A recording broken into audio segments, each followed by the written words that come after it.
guys, hope you can hear me. It's a little windy out here today, but I am out planting in the swale. We've got a whole bunch of trees that we put in here today. I think about 15 trees is about all I had time to get in. It's what I soaked overnight, but it's gone really well. I chose not to do any video of actual planting and everything. I wanted to make sure I had time to get done what I wanted to get done, so I kind of sacrificed the video aspect. Plus, I really didn't want it to field a whole lot of questions, as far as like how to actually do the planting. There are plenty of videos, dozens of videos on YouTube that you can go search for to find out how to plant bare root trees. All these trees arrived at the end of November, first week or so of December, so I've had them healed in behind my shop and had quite a bit of growth in the roots on some of them. I had some encircling roots that I had to get untangled and kind of trim down a little bit, and again, you can find some videos on how to do that.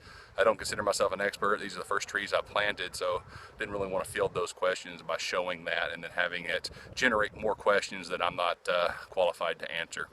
But anyways, with our Arkansas soil out here, Ozark rock soil, we don't have topsoil, pretty much what I ended up having to do is ended up using a backhoe just to kind of get everything started. So once I could break the ground and get through the rocks and everything, even in the swales, it was still kind of difficult to use a shovel.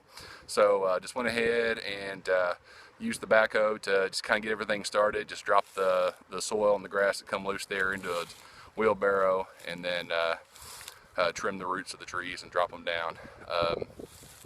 As you can see there, I've got tree tubes held up with PVC. I just cut 5-foot PVC pieces. You know, it was like $1.83 for the contractor pack at Lowe's.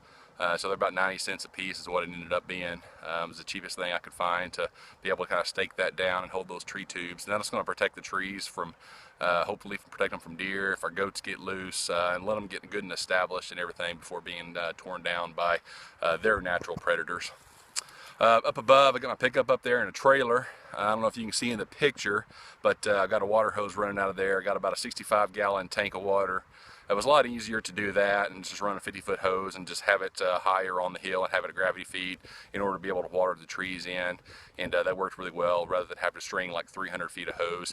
It probably wouldn't have been that bad down here on this end of the swale because the house and the shop and everything are right there. Try not to swing too fast here. But down here on this end, down here, the swale is 280 feet long. So I'd probably need about 300, 400 feet of hose in order to get all the way up there. And I just didn't want to mess with that. It's a lot easier just to fill it up in the trailer and take it uphill. So anyways, we got a mix of nectarines, peaches, Asian pears, a couple apple trees, varieties, just whatever I had that was easy to grab off the top of everything that was healed in. And then I got 2 cherry trees we're going to take up to the top end of the swale down here behind me. And that's the area where it's shaded the most, from the trees that are just to the south is this direction. They get a lot of shade, plus shade from the late western sun, so that later this summer when it's really hot out here, they'll be protected. I figured they were probably the most likely to need the most shade out of everything we got. So it's gone well. Learning how to do this. I'll probably get faster as I go along, and we're going to end it right here, and we'll see you guys later.